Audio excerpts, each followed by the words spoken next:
जय श्री राम मित्रों, आप सभी का स्वागत है आपके अपने YouTube चैनल पर। और आज की कड़ी का ये एपिसोड नंबर 4 है, जिसमें हम प्रथम अध्याय के श्लोक नंबर 31 से श्लोक नंबर 40 तक का एक एक शब्द पढ़कर सीखेंगे किस तरह से हमको संस्कृत में पढ़ना है। तो आइए वीडियो को प्रारंभ करते हैं, लेकिन आगे बढ़ने से पहले चैनल को सब्सक्राइब करें और बेल आइकन को जरूर प्रेस करें ताकि आपको हर एक वीडियो का नोटिफिकेशन टाइम पर मिल जाए।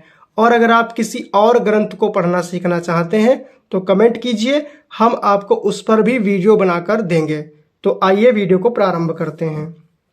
देखिए, एक एक शब्द को उंगली रख रख कर बहुत ही आसानी से हम पढ़ेंगे और इसके बाद पूरा श्लोक पढ़ना सीख जाएंगे।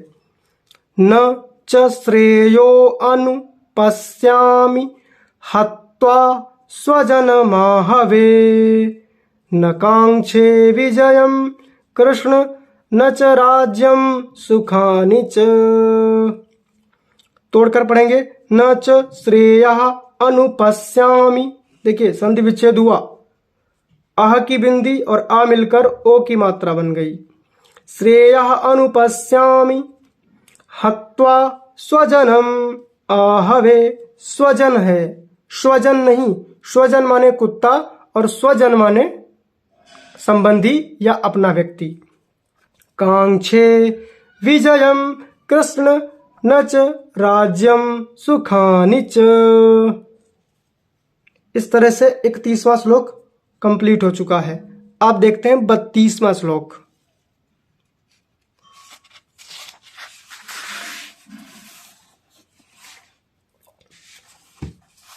तो देखिए यहाँ पर 1 2 3 4 इस तरह से 4 श्लोक एक साथ लिखे हुए हैं, तो हम चारों को एक साथ पढ़ लेते हैं और फिर इनको तोड़ तोड़ कर भी एक साथ ही पढ़ लेंगे।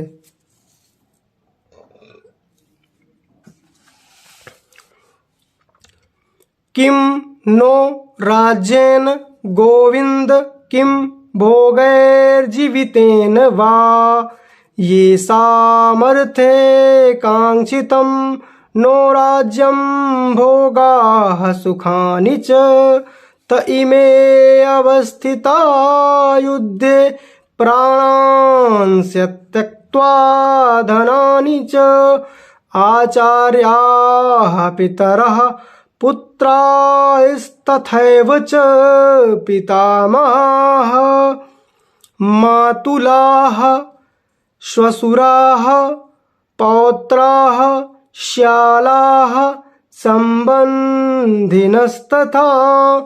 एतान् हन्तुमिच्छामि घ्नतोऽपि मधुसूदन, अपि त्रैलोक्यराज्यस्य हेतोः किं नु मही कृते, निहत्य धार्तराष्ट्रान्नः का प्रीतिः स्यात् जनार्दनः।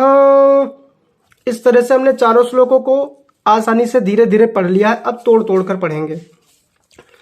किम नः राज्येन गोविंद किम भोगैः जीवितेन। देखिए भोगै, यहाँ पर क्या लिखा था, भोगैर जीवितेन, यहाँ पर संधि विच्छेद हो गया तो भोगैः जीवितेन, अह की बिंदी यहाँ पर रा बन गई संधि होने पर।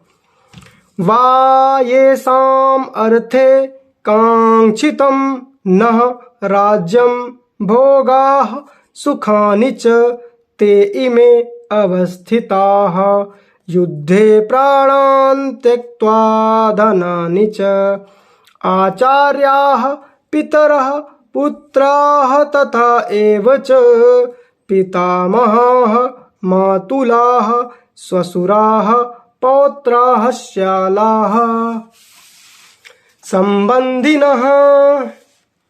संबंधिनः तथा एतान् न हन्तुम् इच्छामि घ्नतः अपि मधुसूदन, अपि त्रैलोक्य राज्यस्य हेतोः किं नु मही कृते, निहत्य धार्तराष्ट्रान् नः का प्रीतिः स्यात् जनार्दन।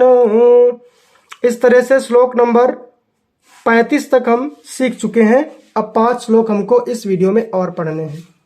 देखिए मित्रों, सभी जो अन्य धर्मों के लोग हैं वो अपने ग्रंथों को अपनी अपनी भाषा में पढ़ते हैं, और हम सनातन धर्म के हिंदू लोग हैं तो हमारी जो संस्कृति है वो सबसे प्राचीन है, और संस्कृत भाषा सभी भाषाओं की जननी है। तो हमारे जो ग्रंथ जिस जिस भाषा में लिखे हैं उसी में पढ़ने चाहिए। देखिए, जैसे गीता जी हैं संस्कृत भाषा में लिखी गई हैं, श्री रामचरितमानस अवधी भाषा में, और ब्रज भाषा में भी बहुत से ग्रंथ हैं। और जिस जिस भाषा में जो ग्रंथ लिखे गए हैं हम उनका अर्थ नहीं समझ सकते, तो अर्थ समझने के लिए तो हम इनका अनुवाद पढ़ सकते हैं, लेकिन जो मूल भाषा है वो हमें जरूर ही पढ़नी चाहिए। संस्कृत तो सीखनी ही चाहिए। तो आइए प्रारंभ करते हैं 36वां श्लोक।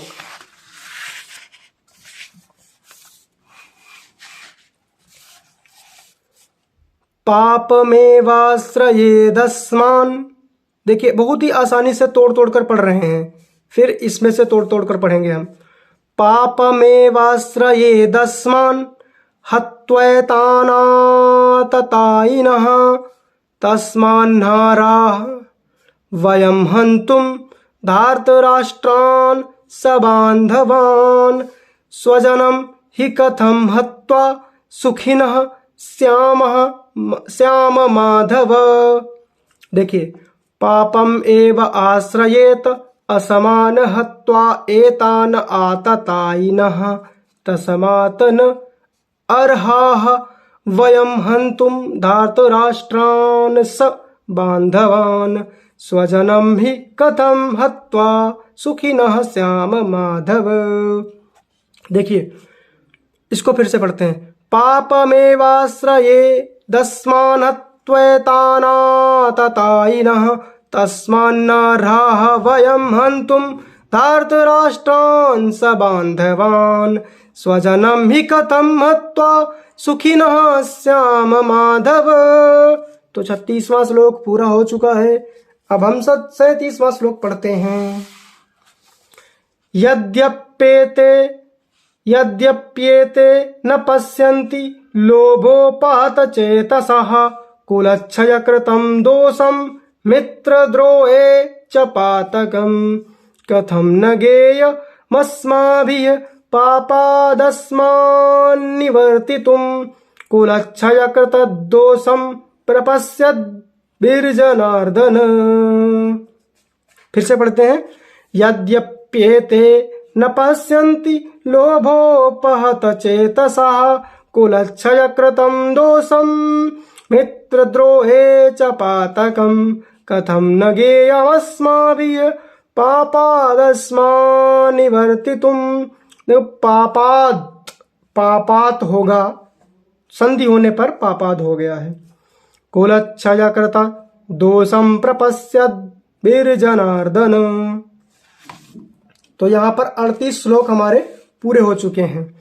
यदि अपि एते न पश्यन्ति लोभ उपहत चेतसः कुल क्षय कृतं दोषं मित्रद्रोहे च पातकं कथं न गेयम् अस्माभिः पापात् असमात् निवर्तितुं कुलक्षय कृतं दोषं प्रपश्यद्भिः जनार्दन। तो अब हम देखते हैं 39वां और 40वां श्लोक। तो 39वें श्लोक में देखिए, कुलक्षये प्रणश्यन्ति कुलधर्माः सनातनाः धर्मे नष्टे कुलं कृत्स्नधर्मो अभिभवत्युत। तोड़कर पढ़ेंगे। कुलक्षये प्रणश्यन्ति कुलधर्माः सनातनाः धर्मे नष्टे कुलं कृत्स्नम् अधर्मः अभिभवति उत। देखिए, इस शब्द को तोड़कर यहाँ पर लिखा गया है कृत्स्नम् अधर्मः अभिभवति उत। इस तरह से तोड़ तोड़कर पढ़ना सीखेंगे तो हम एक एक करके सारे श्लोकों को बहुत ही आसानी से पढ़ना सीख जाएंगे। और गीता जी का एक श्लोक प्रतिदिन सभी को पढ़ना चाहिए। कम से कम 1 श्लोक तो पढ़ना ही चाहिए। वैसे हो सके तो 1 अध्याय 2 अध्याय जितना ज़्यादा हो सके अपने अपने समय के अनुसार सभी को पढ़ना चाहिए। अब 40वां श्लोक देख लेते हैं। अधर्माभिभवात् कृष्ण प्रदुष्यन्ति कुल स्त्रियः स्त्रीषु दुष्टासु वार्ष्णेय जायते वर्णशङ्करः।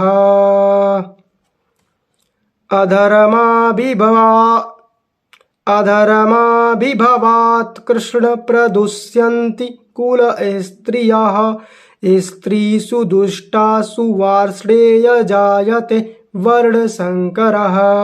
देखिए यहाँ पर जो अर्जुन हैं उन्होंने बहुत ही अच्छी बात बताई है जो कि हमारे आज के समय में सही साबित हो रहा है। इसको अर्थ भी समझ लेते हैं, उसके बाद हम तोड़ तोड़ कर पढ़ते हैं। देखिए अर्जुन कह रहे हैं, हे श्री कृष्ण, जब कुल में अधर्म प्रमुख हो जाता है तो कुल की स्त्रियां दूषित हो जाती हैं और स्त्रीत्व के पतन से हेक वृषलिवंशी अवांछित संतानें उत्पन्न होती हैं। आजकल जो व्यभिचार समाज में फैल रहा है वो यहाँ पर समझाया गया है कि उस व्यभिचार से जो संतानें उत्पन्न होती हैं आने वाली, वो दुष्ट प्रवृत्ति की हो जाती हैं। जब आप इस अध्याय को पूरा पढ़ेंगे और इस प्रसंग को पूरा पढ़ेंगे कि अर्जुन क्यों कह रहे हैं श्री कृष्ण भगवान से कि हम युद्ध करेंगे तो मतलब वंश नष्ट हो जाएगा, जब वंश नष्ट हो जाएगा तो स्त्रियां दूषित हो जाएंगी, मतलब इस प्रसंग को पूरा पढ़ेंगे तो आपको पूरा समझ में आएगा यहाँ पर। तो अब इसको तोड़कर पढ़ रहे हैं। अधर्म अभिभवात् कृष्ण प्रदुष्यन्ति कुल स्त्रियः स्त्रीषु दुष्टासु वार्ष्णेय जायते वर्णशङ्करः। अब देखिए यहाँ पर लिखा हुआ है स्त्रीषु दुष्टासु। अब जिसको ज्ञान नहीं है, जैसे रामचरितमानस पे बहुत से लोग सवाल करते हैं, तो अगर एक दृष्टि में ये उसको वो लोग इसको भी देखेंगे ना तो यहाँ पर भी कहेंगे स्त्रियां दुष्ट होती हैं, ऐसा समझ सकते हैं वो। लेकिन जब आप सही से पढ़ेंगे इसको, एक एक शब्द का अर्थ आपको पता होगा तभी तो सही अर्थ निकाल पाएंगे। लेकिन आजकल समाज में लोग सनातन धर्म को बदनाम करने के लिए पता नहीं क्या क्या अर्थ निकालते रहते हैं और लोग बिना समझे बिना जाने उन पर भरोसा भी कर लेते हैं। कहीं से कोई किताब लाके दिखा दिए, अरे आप लोग क्या कीजिए, जब कोई भी आपके सामने सवाल उठाए तो आपको क्या करना है, खुद से वो पुस्तक आपके पास होनी चाहिए। इसीलिए तो कहा गया है खुद से पढ़ना चाहिए। और आप जब खुद जानते होंगे ना तो उसको मुंह तोड़ जवाब दे सकते नहीं, ऐसा नहीं ऐसा है। तो मित्रों आज के वीडियो में हम इतना ही पढ़ते हैं और अगले अध्याय में श्लोक नंबर 41 से लगा के श्लोक नंबर 50 तक पढ़ेंगे। तो मिलते हैं अगले वीडियो में, तब तक के लिए जय श्री राम, जय श्री राधे कृष्ण, जय श्रीमन नारायण।